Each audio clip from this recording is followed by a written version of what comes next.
और जो पहले से हम लोग पटना में हम लोगों ने एक अभियान चला रखा है कि कोई भी अगर थाने में आता है तो आधे घंटे में उसकी बात सुन ली जाए। कोई मिसिंग रिपोर्ट होता है तो 20 मिनट में पुलिस घटनास्थल पर पहुंच जाए। कोई दूसरा अपराध होता है तो 20 मिनट में पुलिस घटनास्थल पर पहुंच जाए। नहीं, हम लोग अभी जो प्लान कर रहे हैं कि हम किसी को ये अवसर ही न दें कि कोई उपद्रव कर सके, और उसके बाद भी अगर कोई उपद्रव करता है तो जो भी कठोर कार्रवाई है, जो कानून के अनुरूप कार्रवाई हम लोग करेंगे। और लगभग 15 डीएसपी और एसडीपीओ का पदस्थापन हुआ है, तो उन सभी को एक तो पटना का क्या पुलिसिंग का क्या तरीका है इस विषय में अवगत कराया गया। उसके बाद जो पटना में जो क्राइम पैटर्न है, जो लॉ एंड ऑर्डर की इशूज़ हैं, वो उनको बताया गया। इसके अलावा जो आने वाला त्यौहार है होली, उसके संबंध में उनको क्या करना है इस विषय पे निर्देशित किया गया है। उनको बताया गया है कि किस तरह की ज़रूरतें हैं पटना में पुलिसिंग की।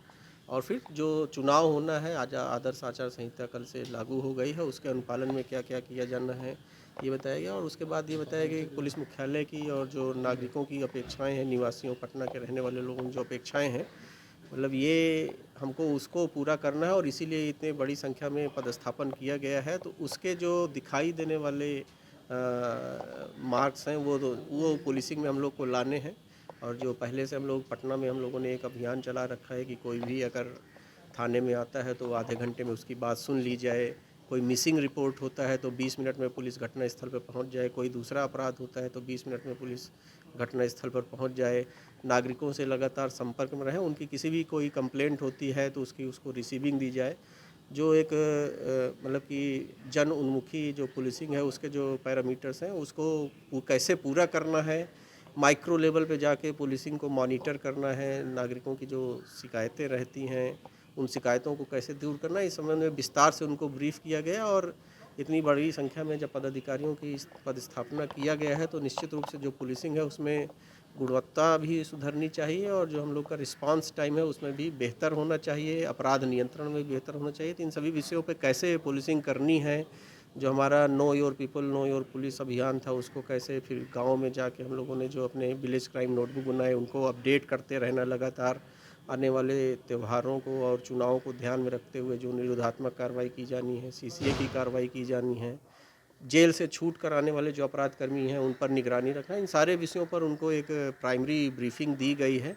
और ये अपेक्षा की गई है कि वो इस पर तैयारी करेंगे, और फिर आने वाले हफ्ते 10 दिन के अंदर फिर से उन्होंने क्या कार्रवाई की अभी तक इस संबंध में उनसे फिर से जानकारी ली जाएगी। एसडीपीओ अभी किस तरह से काम करेंगे, क्योंकि अधिकारी तो आ गए हैं, पदस्थापन भी कर लिए हैं, तो कैसे क्षेत्र में काम करेंगे? नहीं, ये इस संबंध में पहले से ही उनके बीच जो है, जो पहले से उनका कार्य जो पुराने पुलिस अनुमंडल थे उनके बीच जो है थाना क्षेत्रों का बंटवारा कर दिया गया है, और उनके ऑफिसेज की फंक्शनिंग के लिए जो है जो ज़रूरी चीज़ें हैं वो उनको उपलब्ध करा दी गई हैं आज शाम से। और कल सुबह से सभी जो ऑफिस हैं वो हम लोग के कार्यरत हो जाएंगे। आज शाम से ही सभी को कहा गया है कि वहाँ बैठना शुरू कर दें, और किसी कारण से अगर जो वर्तमान कार्यालय में मान लीजिए कोई व्यवस्था की समस्या है तो जो संबंधित उनका थाना है उस थाने में बैठ के कार्य तुरंत शुरू कर दें। चुनाव को लेकर के 31 चेक पोस्ट बनाए गए हैं, किस तरह से जो पुलिसकर्मी काम करेंगे, कितने पाली में? इसमें हम लोग जो है, जो अभी हमारे जो दूसरे ज़िलों से जो सीमाएं लगती हैं उस पे जो आने वाले मार्ग हैं, उसमें कुछ जगहों पर जैसे आपका जो गांधी सेतु है उससे आने वाले, जेपी सेतु से जो आने वाले रास्ते हैं, इसी तरह से जो हमारा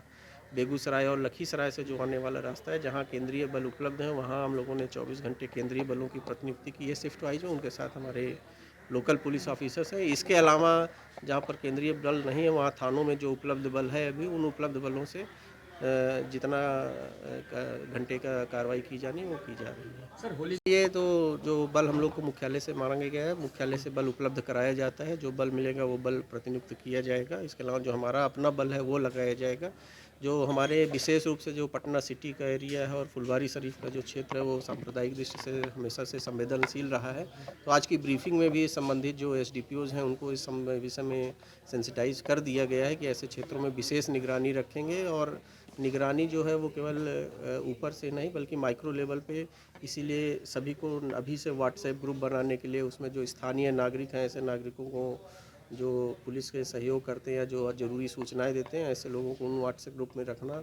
ऐसी सारी कार्रवाई जो हम लोग पिछले 1 वर्ष से करते आ रहे हैं अलग अलग त्योहारों के अवसर पर, उनको फिर से होली को ध्यान में रखते हुए फिर से करने की बात कही गई। सोशल साइट पर भी नजर रहेगी। तो हम लोगों का जो सोशल मीडिया यूनिट्स है वो लगातार 24 घंटे कार्यरत है, और हम लोग लगातार उस पर निगरानी रखते हैं।